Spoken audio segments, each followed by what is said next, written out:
రావడానికి దేవుడి బట్టి వందనాలు.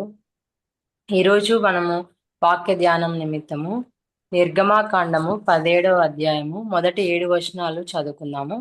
నిర్గమాకాండము 17వ అధ్యాయము మొదటి 7 వచనాలు, 17th చాప్టర్.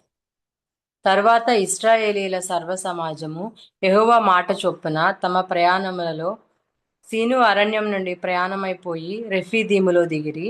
ప్రజలు తమకు త్రాగ నీళ్లు లేనందున మోషేతో వాదించుచు, త్రాగుటకు మాకు నీళ్ళిమ్మని అడుగ్గా మోషే, మీరు నాతో వాదింపనేలా, యెహోవాను శోధింపనేలా అని వారితో చెప్పెను. అక్కడ ప్రజలు నీళ్లు లేక దప్పిగొని మోషే మీద సనుగుచు, ఇదెందుకు? మమ్మును, మా పిల్లలను, మా పశువులను దప్పి చేత చంపుటకు ఐగుప్తులో నుండి ఇక్కడికి తీసుకొని వచ్చితిరనిరి. అప్పుడు మోషే యెహోవాకు మొరపెట్టుచు, ఈ ప్రజలను నేనేమి చేయుదును? కొంతసేపటికి నన్ను రాళ్లతో కొట్టి చంపుదురనెను.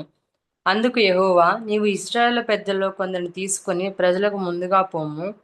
నీవు నదిని కొట్టినా నీ కర్రలను చేత పట్టుకొని పొమ్ము. ఇదిగో అక్కడ హోరేబులోని బండ మీద నేను నీకు ఎదురుగా నిలిచేదను. నీవు ఆ బండను కొట్టగా ప్రజలు త్రాగుటకు దానిలో నుండి నీళ్లు బయలుదేరినని మోషేతో సెలవీయగా, మోషే ఇశ్రాయేలు పెద్దల కన్నుల ఎదుట అట్లు చేసెను. అప్పుడు ఇశ్రాయేలు చేసిన వాదమును బట్టి యెహోవా మన మధ్య ఉన్నాడో లేదో అని వారు యెహోవాను శోధించుటను బట్టి అతడు ఆ చోటికి మస్సా అనియు మెరీబా అనియు పేర్లు పెట్టెను. ఈ యొక్క వాక్య భాగంలో మనము చూస్తా వచ్చినప్పుడు ఇశ్రాయేలు వాళ్ళు అంత ముందు కూడా దాహం వేస్తా వచ్చినప్పుడు, వాళ్ళకు నీళ్ళు లేకుండా వచ్చినప్పుడు వాళ్ళు ఏలీము దగ్గరికి ఆ యొక్క సమయంలో ఆ యొక్క ఏలీము ద్వారం, ఏలీము దగ్గర వాళ్ళు రావడము అదంతా కూడా ముందు చాప్టర్స్ లో ఉంటది. తర్వాత మళ్ళీ వీళ్ళకు ఇక్కడ ప్రయాణం అయిపోయి ఆ యొక్క సీను అరణ్యం గుండా వెళ్తా రెహీదీములో వచ్చినప్పుడు అక్కడ వాళ్ళకు నీళ్లు లేకపోవడం బట్టి వాళ్ళు ఏం చేస్తా వచ్చినారని ఇక్కడ రాయపడతా వచ్చిందంటే, ఆ ఆ 2వ వచనంలో, మీరు నాతో వాదింపనేలా, యెహోవాను శోధింపనేలా అని మోషే వాళ్ళతో అంటా వస్తాడు. ఇశ్రాయేల్ ప్రజలు మొదటి నుంచి కూడా మనం నిన్న కూడా వింటా వచ్చినాం కదా. ఇప్పుడు సనుక్కోవడం, గొనుక్కోవడం, ఆశించడము ఇవన్నీ కూడా వాళ్ళు చేస్తా వచ్చినారు. ఇక్కడ ఇక్కడ ఏం చెప్తా వస్తున్నారంటే మోషే, మీరు ఎందుకు శోధిస్తున్నారు? దేవుణ్ణి ఎందుకు శోధిస్తున్నారు? మనుషులతో ఎందుకు వాదిస్తున్నారు అని అంటా వస్తున్నాడు. అంటే వాదిస్తున్నారు, శోధిస్తున్నారు. మనం కూడా ఎన్నోసార్లు ఏం చేస్తామంటే, మనకు ఏదైనా ఒక సమస్య వచ్చినప్పుడు ఇక్కడ మొట్టమొదటిగా సమస్య అనేది ఎప్పుడు వస్తుంది అంటే, చెప్పాలి అంటే ఎవరి విధులు కుటుంబంలో లేకుంటే సంఘంలో కానీ ఎవరి విధులు దేవుడిచ్చినటువంటి విధులు ఏవైతే ఉన్నాయో వాళ్ళు దాన్ని చేయకపోవడం వల్లే సమస్యలు అనేవి వస్తాయి. ఇప్పుడు కుటుంబంలో తీసుకుంటే భార్య విధులు దేవుడు భార్యకి ఏం చేయాలో విధి ఇచ్చాడు. భర్త విధులు భర్తకు ఉన్నాయి. పిల్లలకు పిల్లల విధులు ఉన్నాయి. ఇవన్నీ కూడా ఎవరి విధి వాళ్ళు చేసినప్పుడు సమస్యలు అనేది లేకుంటే ఆ యొక్క సమాధానం లేకపోవడము అనేది జరగదు. కానీ ఎవరి విధి వాళ్ళు సరిగ్గా చేయనప్పుడు, ఒకవేళ భార్య విధులని చేస్తుంది, పిల్లలు చేస్తున్నారు కానీ భర్త చేయలేదు అనుకోండి, వారి వల్ల ఏమవుతుందంటే కుటుంబంలో ఆ యొక్క సమస్య అనేది క్రియేట్ అవుతుంది. అలా కాకుండా ఎవరికి అప్పగించినటువంటి విధులు, ఎవరికి అప్పగించినటువంటి పనులు, ఆ యొక్క బాధ్యతలు వాళ్ళు చక్కగా చేసుకుంటా వెళ్తే కుటుంబంలో సమాధానం అనేది నిలిచి ఉంటుంది. అలా కాకుండా ఏదైనా ఒక సమస్య వచ్చినప్పుడు చాలాసార్లు భార్యాభర్తలు ఒకరికొకరు నిందించుకుంటా ఉంటారు. ఇది నీ వల్లే జరిగింది, ఇది నీ వల్లే జరిగింది అని భర్త భార్యను లేకుంటే భార్యలు భర్తలను అట్లా అనుకోవడం వల్ల ఏమవుతుందంటే అక్కడ వాళ్ళిద్దరి మధ్య కూడా అది ఉండేటువంటి ఆ యొక్క సమాధానం పోతుంది. అంతేకాకుండా కుటుంబంలో కూడా మనము దేవుడు మనకు అప్పగించినటువంటి బాధ్యతలను నిర్వర్తించని వారంగా మనం అయిపోతా వస్తాము. పిల్లలు కూడా దాని యొక్క ప్రభావాన్ని చూసేటువంటి వారుగా ఉంటారు. ఇక్కడ వీళ్ళు ఏం చేస్తా వస్తున్నారంటే మోషేతో వాదిస్తా వస్తున్నారు. ఇక్కడ మమ్మల్ని ఎందుకు ఐగుప్తు నుంచి తీసుకొని వచ్చావు, అక్కడ అన్నీ ఉన్నాయని ప్రతిసారి వాళ్ళ పాట అదే అనమాట. మమ్మల్ని ఎందుకు తీసుకొని వచ్చావు. అక్కడ ఉన్నప్పుడు బానిసత్వంతో ఎంతగానో వాళ్ళు మూలుగుతా ఉన్నారు, అది వాళ్ళకు గుర్తులేదు. కానీ ఇక్కడ ఈ యొక్క ఇంత చిన్న చిన్న వాటికి లేదంటే ఆహారానికి దేవుడు అంత గొప్పగా సముద్రాన్ని చీల్చి మరీ వాళ్ళు నడిపించినటువంటి విషయాలన్నీ కూడా మర్చిపోయి నీళ్లు లేవని, లేకుంటే ఇది ఆహారం లేదని ఎప్పుడు కూడా వాళ్ళు ఏం చేస్తా వస్తున్నారంటే మోషేతో వాదిస్తానే ఉన్నారు. మనం అట్టి స్వభావాన్ని కలిగి ఉండకూడదు. ఎప్పుడు కూడా ఒక సమస్య కానీ ఏదైనా ఇలాంటి అక్కర వచ్చినప్పుడు మనం ఎప్పుడు కూడా వాదించకూడదు, దేవుని శోధించకూడదు. ఇది నాకు వచ్చింది, నాకే ఎందుకు వచ్చింది. మనకంటే ఇంకా చాలా మంది ఎన్నో సమస్యలు గుండా వెళ్ళేటువంటి వారు చాలా మంది ఉన్నారు. నాకే వచ్చింది అనుకోవడం మన మూర్ఖత్వం. అసలు అలా ఎప్పుడు కూడా అనుకోకూడదు. దేవుడి బిడ్డలుగా మనము మొట్టమొదటిగా మనకి ఏదైనా ఒక సమస్య అనేది వచ్చినప్పుడు దేవుని సన్నిధిలోకి వచ్చి ప్రార్థించాలి. సంఘానికి ఆ సమస్య తెలియజేయాలి. అందరము కలిసి మనం ప్రార్థించాలి. ఇదే మనం చేయాల్సింది వాక్య ప్రకారంగా. ఇలా చేయకుండా మనం మనుషులతో వాదిస్తా, లేకుంటే వీళ్ళు ఎందుకు వచ్చింది దేవుడా, నాకెందుకు వచ్చింది, నేను ఇలా ఉన్నాను కదా అయినా నాకెందుకు వచ్చింది అని ఇంట్లో కూడా ఇతరులతో కూడా సరిగ్గా మనం ఉండకుండా వాదిస్తా ఉంటే దానివల్ల ఏమవుతుందంటే మనం ఆ యొక్క మూర్ఖులంగా పిలువబడతా వస్తాం. కాబట్టి ఇలా చేయకుండా ఇస్రాయేలు ప్రజలు చేసినట్లు మనం చేయకూడదు. తర్వాత దేవుడు ఏం చెప్తా వస్తున్నాడో ఇక్కడ చూస్తే 6వ వచనంలో, ఇదిగో అక్కడ హోరేబులోని బండ మీద నేను నీకు ఎదురుగా నిలిచేదను. నీవు ఆ బండను కొట్టగా ప్రజలు త్రాగుటకు దానిలో నుండి నీళ్లు బయలుదేరనని మోషేతో సెలవీయగా, మోషే ఇశ్రాయేలు పెద్దల కన్నుల ఎదుట అట్లు చేసెను.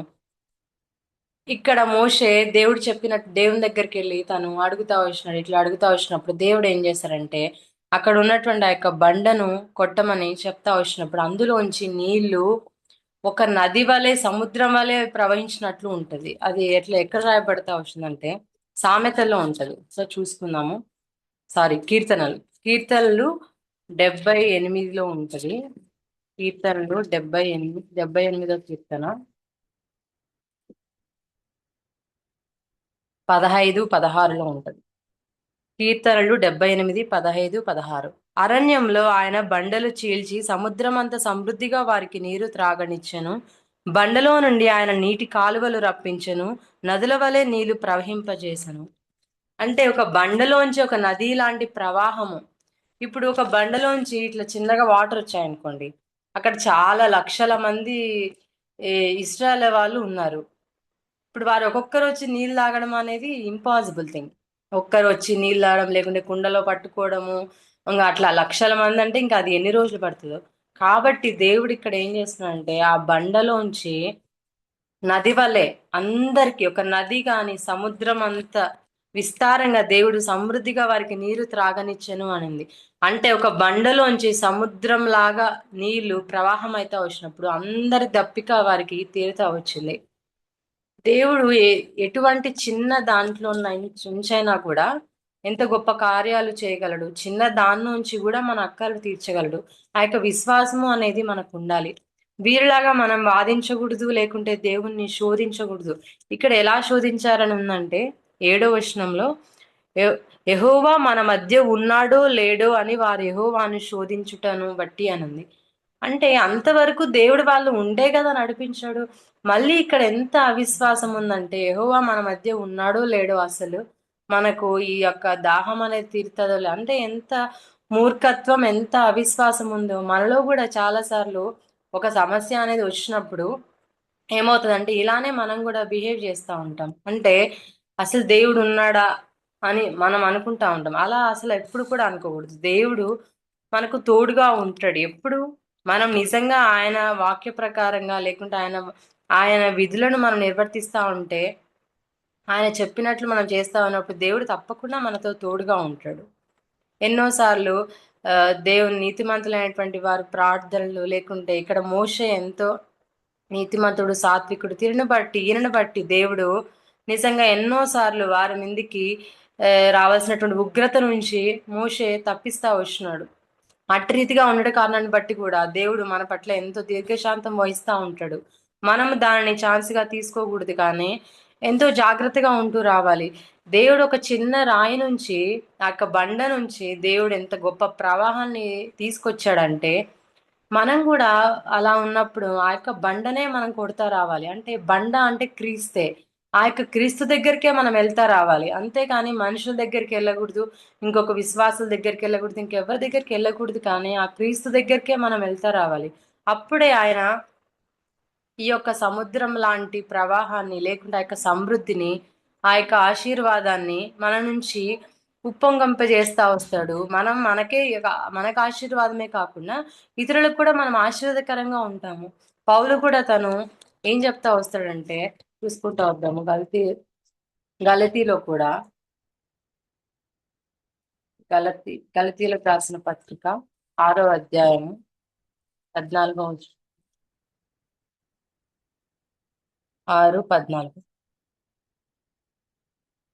అయితే మన ప్రభువైన యేసుక్రీస్తు శిలువయందు తప్ప మరి దేని యందును ఆశ్రయించుట నాకు దూరం అవును గాక. దాని వలన నాకు లోకమునకు నేను సిలువ వేయబడి ఉన్నాను. ఇక్కడ పౌలు తను ఏం చెప్తున్నాడంటే, నిజంగా ఆ క్రీస్తును ఎరిగినటువంటి మిమ్మట, అంటే మనం ఆయన్ను వెంబడించాలి అంటే ఆ యొక్క సిలువను మోయాలి. ఆ యొక్క సిలువ వేయబడినటువంటి మన యొక్క స్వభావానికి, పాత స్వభావానికి, లేకుంటే ఆ యొక్క వాదాలు, ఇవన్నీ కూడా మన యొక్క ఓల్డ్ నేచర్, ఆ యొక్క పాత స్వభావానికి మనం సిలువ వేయబడతా వచ్చినప్పుడు ఏమైతే వస్తుందంటే, నిజంగా మన నుంచి ఆశీర్వాదము అనేది ఉప్పొంగేటువంటి విధంగా ఉంటది. పౌలు కూడా తన రీతిగా సిలువ వేయబడతా వచ్చాడు కాబట్టి తను ఎంతగానో ఆశీర్వాదకరంగా ఉంటున్నాడు అనేకులకు. తను అనేక సంఘాలకు ఆశీర్వాదకరంగా ఉంటున్నాడు. అనేక మంది రక్షించబడతా వచ్చారు. ఇట్టి రీతిగా తను సిలువ వేయబడ్డ కారణాన్ని బట్టి అనేకులు ఆశీర్వాదకంగా తను మార్చబడతా వచ్చాడు. అదే విధంగా యేసుక్రీస్తు ప్రభు వారు కూడా తను ఈ యొక్క లోకంలో, మనం వాక్యంలో కూడా అంతకుముందు విన్నాక, శరీరధారి ఉన్నటువంటి సమయంలో తను శరీరంలో ఉన్నప్పుడు ప్రార్థన చేస్తా తనంతగా భయభక్తులు కలిగి ఉండట కారణాన్ని బట్టి అంగీకరించబడతా వచ్చాడు.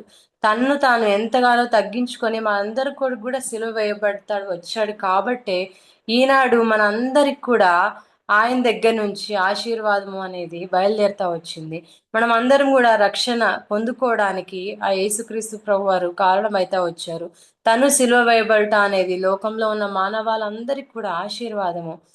మనం కూడా మన యొక్క జీవితంలో పాత స్వభావానికి సిలువ వేయబడతా వచ్చినప్పుడు ఇతరులకు మనము ఆశీర్వాదకరంగా ఉంటాము. ఎప్పుడు సనువుకుంటా, గొనుక్కుంటా, లేకుంటే వాదించుట, ఇలాంటి వాటిల్లో మనం ఎప్పుడు కూడా వాటిల్లో నిలిచి ఉండకూడదు. ఇతరులు కూడా ఒకవేళ అలా ఎవరైనా ఉంటే మనం వారికి చెప్పి వారిని మేల్కొల్పే వారంగా ఉంటూ రావాలి. అంతేకాకుండా ఇక్కడ పౌలు ఇంకో చోటు కూడా చూస్తా వచ్చినప్పుడు రోమాలో తను ఏమంటాడంటే, రోమేలకు రాసిన పత్రిక 6వ అధ్యాయం 12వ వచనం నుంచి 14వ వచనంలో, కాబట్టి శరీర దురాశలకు లోబడినట్లుగా చావునకు లోనైన మీ శరీరమందు పాపమును ఏలనీయకుడి, మరియు మీ అవయములను దుర్నీతి సాధనములుగా పాపమునకు అప్పగింపకుడి. అయితే మృతుల్లో నుండి సజీవులం అనుకొని మిమ్మల్ని మీరే దేవునికి అప్పగించుకొనండి. మీ అవయములను నీతి సాధనములుగా దేవునికి అప్పగించుడి. మీరు కృపకే కాని ధర్మశాస్త్రమునకు లోనైన వారు కారు కనుక పాపము మీ మీద ప్రభుత్వము చేయదు. శరీర దురాశలు, వాక్యంలో మనకు నేను కూడా చూసినట్లు ఆశ అనేది దొంగతనం. అంటే దురాశ అంటే ఇంకా ఆశ అనేది దొంగతనం. అంటే మనం దురాశ చూడండి ఇంకా ఎలా మన శరీరాన్ని, మన ఆత్మకు ఎంత క్షీణత కలుగజేస్తా వస్తుందో. ఈ యొక్క దురాశ అనేది చాలా భయంకరమైనటువంటి స్వభావం. మనం ఒకటి ఆశించడమే వాక్యంలో అది పాపంతో చూస్తా ఉంటే, దురాశ అనేది మన యొక్క ఆత్మీయ జీవితానికి ఎంత నష్టము, ఎంత క్షీణత కలుగజేస్తా వస్తుంది అంటే అంత క్షీణత కలుగజేస్తా వస్తుంది.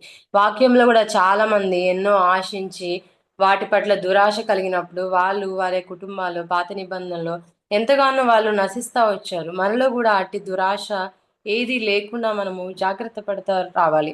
అంతేకాకుండా మన కుటుంబాల్లో కూడా ఆ, మన యొక్క ఏదైనా ఖర్చులు కానీ ఏవైనా సరే భౌతిక సంబంధమైన అక్కర్లు తీర్చుకునేటువంటి విషయంలో మనము అవసరాలకు మించి ఖర్చు చేసేటువంటి వారంగా ఉండకూడదు. కొంతమంది ఎలా ఉంటారంటే ఇతరులను చూసి వాళ్ళు అది కొన్నారు అని వాళ్ళు కూడా అది కావాలనుకుంటారు. లేకుంటే వాళ్ళు అంత లగ్జరీ లైఫ్ ఉన్నారు కదా, మనం కూడా చూ మనకున్నది చూపించుకోవాలి అప్పులు చేసి మరీ చేస్తూ ఉంటారు. ఇంకా కొంతమంది క్రైస్తవులు ఇంకా ఘోరమైనటువంటి విషయం ఏంటంటే వడ్డీ వ్యాపారం కూడా చేస్తారు. వాక్యంలో ఎంతో చక్కగా రాయబడింది, వడ్డీకి మనం అప్పియకూడదని. అవసరాలకు ఒకవేళ ఉంటే వాళ్ళ అవసరం మనం ఎంత ఇవ్వగలమో అంత ఇవ్వాలి, అంతేకాని వడ్డీకి ఏమాత్రం కూడా మనము అప్పు ఇవ్వకూడదు. అది దేవుడు పాపంగా ఎంచుతాడు. ఈ వడ్డీ వ్యాపారం అనేది కూడా క్రైస్తవులు అదొక ఆ వాళ్ళకు లాభం కోసం దురాశ ఉంది కాబట్టి అలా చేస్తున్నారు. అలా మనం ఎప్పుడు కూడా చేయకూడదు. మనం ఉన్నదాంతో సంతృప్తిగా ఉండడము అనేది మనం నిజంగా మనం వాక్యం ప్రకారం జీవిస్తున్నాము అంటే మనం ఉన్న దాంట్లో సంతృప్తిగా ఉంటాము. అత్యాశకు పోయి ఏదేదో మనం చేసేటువంటి వారంగా ఉంటాము. అలాంటివి ఏవి కూడా మనము చేయకూడదు. లేకుంటే గవర్నమెంట్కు వ్యతిరేకంగా ఆ దాని నుంచి డబ్బు సంపాదించుకోవడానికి కొన్నిసార్లు ఫేక్ అప్లికేషన్స్ పెట్టడము, లేకుంటే ఫేక్గా వేరే ఉన్నాయని కొంతమంది ఎలా ఉంటారంటే ఇంకా ఫేక్ రేషన్ కార్డ్స్ కూడా ఉంటాయి. అంటే మామూలుగా రేషన్ కార్డుకి ఒక ఎలిజిబిలిటీ అనేది ఉంటుంది. అది దాన్ని మించి వీళ్ళు ఫేక్గా దాన్ని ఏదో ప్రూఫ్స్ ఇచ్చేసి వాళ్ళు కూడా దాన్ని తెచ్చుకుంటా ఉంటారు. ఇవన్నీ కూడా మనము చేయకూడదు. నిజంగా మనలో వాక్యం ఉందంటే వీటన్నిటికి కూడా మన వాక్య ప్రకారంగానే చేయాలి. ఏదో కొన్నిట్లో పాటించి మనకు అనుకూలమైనవి పాటించి మనకు అనుకూలం కానివి పాటించడం కాదు. అన్నిట్లో కూడా మనము దేవుని యొక్క స్వభావాన్ని కలిగి ఉండాలి. దేవుడు తప్పకుండా మన యొక్క అక్కరలు తీరుస్తాడు ఇలా ఉన్నప్పుడు. మనం ఎన్నోసార్లు మనకెందుకు చాలా సార్లు ఆ యొక్క పరిస్థితులు సరిగ్గా లేకుంటే ఎంత ఎప్పుడు చూసినా నష్టంలో ఏ అప్పుల్లో ఎందుకుంటామంటే ఇలాంటివన్నీ మనం ఉల్లంఘించుతూ వచ్చినప్పుడే ప్రభుత్వాలకు లోబడాలి, ఆ కట్టడలకు లోబడాలి, న్యాయంగా మనము ప్రవర్తించాలి. అన్ని విషయాల్లో కూడా కుటుంబంలో కానీ అన్ని చోట్ల కూడా మన యొక్క ప్రవర్తన అనేది న్యాయంగా ఉండాలి. మూర్ఖత్వాన్ని మనం కనపరుస్తూ ఉండకూడదు. కుటుంబంలో కూడా భార్యాభర్తలు కూడా అటు రీతిగా ఒకరి పట్ల ఒకరు న్యాయంగా ప్రవర్తించాలి. కొన్నిసార్లు ఎలా ఉంటదంటే భార్యలు సరిగ్గా ఉన్నప్పటికీ భర్తల్లో మూర్ఖత్వం ఉంటది. ఆ మూర్ఖత్వం ఉండే కారణాన్ని బట్టి ఏమవుతా వస్తుందంటే వాళ్ళు అప్పులు చేస్తారు, లేకుంటే వాళ్ళు ఇతరులకు అనవసరమైనటువంటి ఖర్చులు చేసి వాళ్ళు అప్పులు చేయడం కారణాన్ని బట్టి ఏమవుతుందంటే కుటుంబం అంతా కూడా ఆ భర్త వల్ల నష్టం పొందుతా వస్తుంది. అలాంటి కుటుంబాలను మనం ఆల్మోస్ట్ 80 to 90% కుటుంబాలు మనం కూడా ఎన్నోసార్లు వింటా వస్తాం కదా ప్రేయర్ రిక్వెస్ట్ లో. కాబట్టి అలాంటి వాటి జోలికి వెళ్ళకపోవడం అనేది మంచిది. చాలా జాగ్రత్తగా ఉండాలి. అన్ని విషయాల్లో కూడా మనం మితంగా ఉండడం అనేది మంచిది. దేనిలో అయినా సరే మన ఖర్చుల్లో అయినా లేకుంటే మన తిండిలో అయినా దేంట్లో అయినా కూడా మనం మితంగా ఉన్నప్పుడు దేవుడు తప్పకుండా మన యొక్క అక్కర ప్రతి ఒక్కటి తీరుస్తాడు. ఆ యొక్క బండలో నుంచి దేవుడు అంత సముద్రం అంత సమృద్ధిని దయచేస్తా వచ్చినటువంటి దేవుడు మనం కూడా నిజంగా వాక్య ప్రకారంగా ఎటువంటి అన్యాయమైనటువంటి క్రియలు చేయకుండా సరైనటువంటి రీతిగా వాక్య ప్రకారం జీవించినప్పుడు మన అక్కరలు తప్పకుండా అన్ని విధాలా తీరుస్తాడు. మన కుటుంబ అక్కరలు మన యొక్క పిల్లలకు అన్ని కూడా దేవుడు తీరుస్తాడు. దేవుడు యొక్క వాగ్దానం అదే. తన బిడ్డల్ని ఎప్పుడు కూడా ఆయన ఎడబాసేటువంటి దేవుడు కాదు. కాబట్టి మన యొక్క సొంత విధానాల్లో మనం అన్యాయంగా డబ్బులు సంపాదిస్తే అది అది ఎప్పటికైనా సరే అది నిలిచి ఉండదు. అది వెళ్ళి అది వెళ్ళిపోతుంది మన దగ్గర నుంచి. కాబట్టి మనం ఎప్పుడు ఈ లోకంలో ధనం సంపాదించుకోవాలి, లేకుంటే ఈ వ్యాపారాలు అన్యాయమైన వ్యాపారాలు వడ్డీ వ్యాపారాలు వడ్డీకి ఇచ్చి సంపాదించుకోవాలి అనుకోవడం అనేది అది దేవుని దృష్టిలో తప్పు. దేవుని దాన్ని పాపంగా ఎంచుతాడు. ఇవన్నీ కూడా చిన్న విషయాలు మనం అనుకోకూడదు. ఇవన్నీ కూడా దేవుని దగ్గరికి వచ్చి మనలో ఒకవేళ ఉంటే మనలో నాలో మీలో ఎవరైనా ఉంటే మనం దేవుని దగ్గరికి వచ్చి ఒప్పుకోవాలి. ఆ క్రియలు మనం కొనసాగించకూడదు. ఎంతో జాగ్రత్తగా ఉండేటువంటి వారంగా ఉండాలి. పౌలు కూడా తను ఎంత తనకున్న దాంట్లో ఎంతో సమృద్ధిని కలిగి ఉన్నాడు అని తను చెప్తా వస్తాడు కదా ఫిలిప్పీలకు రాసినటువంటి పత్రికలో. ఫిలిప్పి 4:11 ఉంటాడు. ఫిలిప్పి 4:11 నాకు కొదువ కలిగినందున నేను ఇలాగు చెప్పుటలేదు. నేను ఏ స్థితిలో ఉన్నానో ఆ స్థితిలో సంతృప్తి కలిగి నేర్చుకొని ఉన్నాను. దీన స్థితిలో నేర్గుదును, సంపన్న స్థితిలో నేర్గుదును. ప్రతి విషయంలోనూ అన్ని కార్యంలోను కడుపు నిండుటను, ఆకలి కొని ఉండుటను, సమృద్ధి కలిగి ఉండుటకును, లేమిలో నుండకు నేర్చుకొని ఉన్నాను. నన్ను బలపరచు వాని అందే నేను సమస్తమును చేయగలను. పౌలు కూడా తను ఏ స్థితిలో ఉన్నాడో అదే స్థితిలో సంతృప్తి కలిగి ఉండట నేర్చుకొని ఉన్నాను. మనకు అన్ని విషయాల్లో సంతృప్తిగా నిజంగా మనకి ఎంత ఉందో అంతలో మనం సంతృప్తిగా ఉన్నప్పుడు నిజంగా ఎంతో హ్యాపీగా ఉంటది ఆ యొక్క జీవితం అనేది. ఎప్పుడు కూడా మనం ఇది కావాలి అని ఎక్స్ట్రాగా మనం కోరుకుంటా వస్తాం, అప్పుడు స్టార్ట్ అవుతుంది రియల్ స్ట్రగుల్. లేకుంటే ఆ యొక్క కలవరము నెమ్మది లేకపోవడము కుటుంబంలో అప్పుడు స్టార్ట్ అవుతుంది. ఎప్పుడైతే మనం అతిగా ఆశపడ్డం అతిగా కావాలనుకున్నప్పుడే ఇవన్నీ స్టార్ట్ అవుతాయి. దేవుడు వాటన్నిటికీ కారణం దేవుడిని మళ్ళీ మనము శోధించకూడదు. దేవుడా మరి ఇట్లా చేస్తున్నావు కదా, ఎందుకు ఇంత కలవరం? దేవుడు ఏం చెప్పాడు? ఉన్న దాంట్లో సంతృప్తిగా ఉన్నామని చెప్తా వస్తున్నప్పుడు మనం వాటి కోసం వెళ్ళి మనం నెమ్మది పోగొట్టుకొని మళ్ళీ దేవుడి మీదకి వస్తే దే దేవుడు ఏమాత్రం రెస్పాన్సిబుల్ దానికి కాదు. కాబట్టి మనం వాక్య ప్రకారంగా జీవిస్తే మనకు సమాధానము ఉంటది, నెమ్మది ఉంటది, సంతృప్తి ఉంటది, సంతోషం ఉంటది. ఇవన్నీ చాలు మన యొక్క జీవితానికి. ఇంకా అధిక ధనము అనేది ఎప్పటికి కూడా అది ఒక తలనొప్పే. అది దాని కొరకై వెళ్తా వచ్చినప్పుడు అది ఎంతో మనకి ఏమవుతుందంటే మన హృదయంలోంచి మన యొక్క ఆత్మీయ జీవితం కూడా దెబ్బతింటా వస్తుంది. ఎన్నో పోతా వస్తాయి, ఇతరులతో సమాధానం కూడా పోతుంది. కొన్నిసార్లు మామూలుగా మా యొక్క కుటుంబంలో కూడా మా డాడీ వాళ్ళ ఫ్యామిలీ దేవుణ్ణి నమ్ముకోలేదు కంప్లీట్గా. వాళ్ళు కూడా అవిశ్వాసులు.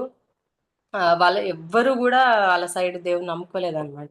ఎన్నోసార్లు సువార్త చెప్తా వచ్చినప్పటికీ వాళ్ళు అసలు నెగ్లెక్ట్ చేస్తానే వచ్చారు. మామూలుగా మా డాడీ వాళ్ళ ఫాదరు, మా డాడీ వచ్చేసి తను పెద్ద కొడుకు. మా డాడీకి మళ్ళీ కొడుకు మా తమ్ముడు ఉన్నాడు. ఇంకా మిగతా వాళ్ళందరూ కూడా ఆడపిల్లలే. ఓన్లీ మా డాడీ ఒక్కడే సన్ అన్నమాట. సో మా డాడీ చనిపోయిన తర్వాత మా మదర్ మా మదర్కి అంటే మా డాడీ పేరుతో ఏవైనా తను ఏదైతే ఉందో ఇవ్వకుండా తను ఎంత అన్యాయంగా చేస్తా వచ్చినాడంటే, మేము యేసుప్రభుని నమ్ముకున్నామనే కారణాన్ని బట్టి తను మాకు ఏమీ ఇవ్వకుండా చాలా కొద్దిగా జస్ట్ అలా ఏదో ఇచ్చేసి, తను ఇంకా మీరు యేసుప్రభుని నమ్ముకున్నారు కదా, మేము మీకు రావాల్సింది ఏది కూడా ఇయ్యము అని చెప్పేశాడు. సరే మేమేం చేసామంటే ఇంకా ఏ మాత్రం కూడా వాళ్ళతో వాదం పెట్టుకోలేదు, గొడవ పెట్టుకోలేదు. దేవ్ మనం మనకి ఎంత ఇస్తే అంత చాలు అనేసి మేము ఎప్పుడు కూడా వాళ్ళతో ఇది కావాలని మాత్రం కూడా ఆశించలేదు. వాళ్ళు చాలా ఆస్తిపరులు అనమాట. కానీ అవంతా కూడా మేము వదిలిపెట్టుకుంటా వచ్చాము. వాటిలో ఏది కూడా మేము ఆశించలేదు. కానీ దేవుడు ఎప్పుడు మాకు తక్కువ చేయలేదు. దేవుడు ఎందుకంటే సమృద్ధి దయచేసేటువంటి దేవుడు. మనం వాటి కోసం వెళ్తే మనకు వాళ్ళతో కూడా సమాధానం వెళ్ళిపోతుంది. వాళ్ళందరితో కూడా మనం మాట్లాడకుండా మొహం మొహం వాళ్ళకి చూపించలేనటువంటి వారంగా ఉంటాం. కానీ ఇప్పుడైతే మాకు అలాంటి ప్రాబ్లమ్స్ ఏమీ లేవన్నమాట. అంటే మేము వాళ్ళతో ఎప్పుడు ఫోన్లో మాట్లాడొచ్చు, లేకుంటే వాళ్ళతో సమాధానంగా ఉన్నాము. మాకు వాళ్ళకు మాట లేకపోవడం అనేది ఏమీ లేదు. వాళ్ళందరితో కూడా వాళ్ళు మాకు ఫోన్ చేస్తారు, మేము వాళ్ళకు, అట్లా అన్ని రీతులుగా మేము సమాధానంగా ఉన్నాము. దీన్ని బట్టి ఒకవేళ గొడవలు చేసి ఇది ఎందుకు రాలేదు, మాకు అది ఇవ్వండి అని మేము ఒకవేళ గొడవ చేసి అటు రీతిగా వాళ్ళతో ఉంటే వాళ్ళకు మేము ఏమాత్రం కూడా సువార్త చెప్పలేము, వాళ్ళకి ఏమీ చేయలేము. దేవుని గురించి ఇవన్నీ కూడా ఏమవుతుందంటే మా మధ్య ఆ యొక్క సమాధానాన్ని తీసివేసి వాళ్ళకు మాకు మాటలు లేకుండా చేస్తాయి. కానీ అలాంటిదైతే ఇప్పుడు లేదు. ఎందుకంటే మేము అవన్నీ ఏం తీస్తే అంత అనేసి మేము వదులుకున్నాం సమస్తము. ఏది కూడా సరే పర్లేదు, దేవుడు మనకి ఇస్తాడు, దేవుడు మన అక్కర తీరుస్తాడు అనేసి మేము ఏది కూడా వారిది ఆశించలేదు. కానీ దేవుడు ఎప్పుడు కూడా మాకు తక్కువ చేయలేదు. మనం ఏమీ పెద్ద రిచ్గా ఉండాల్సిన అవసరం లేదు. కానీ ఉన్న దాంట్లో సంతృప్తిగా ఉన్నప్పుడు, లేకుంటే మనకున్న దాంట్లోనే మనం ఖర్చు పెట్టుకుంటూ అవసరాలు తీర్చుకున్నప్పుడు దేవుడు అన్ని కూడా మాకు తీరుస్తా వస్తున్నాడు. కాబట్టి మనం దేవుని కోసం ఒకటి వదులుకున్నప్పుడు దేవుడు తప్పకుండా మనకు అన్ని దయచేస్తాడు. అటువంటి నమ్మకము విశ్వాసం మనం కలిగి ఉండేటువంటి వారంగా ఉండాలి. ఇక్కడ వీరు ఇస్రాయల్ ఏ విధంగా అయితే శోధిస్తా వాదిస్తా వచ్చి ప్రతి దానికోసం సనుక్కుంటా వచ్చినారో దానివల్ల ఏమవుతా ఉంటాం, ఎన్నోసార్లు దేవుని యొక్క ఉగ్రత వారి మీదకి వస్తా వస్తుంది. మనం కూడా ఎన్నోసార్లు కుటుంబ జీవితంలో, సంఘ జీవితంలో మనము ఇట్టి రీతిగా దేవుణ్ణి శోధించేటువంటి వారంగా, లేకుంటే మనుషులతో వాదించి, లేకుంటే దురాశ కోసం పోయి మనకు మనం నష్టం తెచ్చుకోకుండా వాక్య ప్రకారము మితంగా, పరిమితంగా, లేకుంటే సంతృప్తి కలిగి జీవించడానికి దేవుడు మనకు సహాయపడును కాక.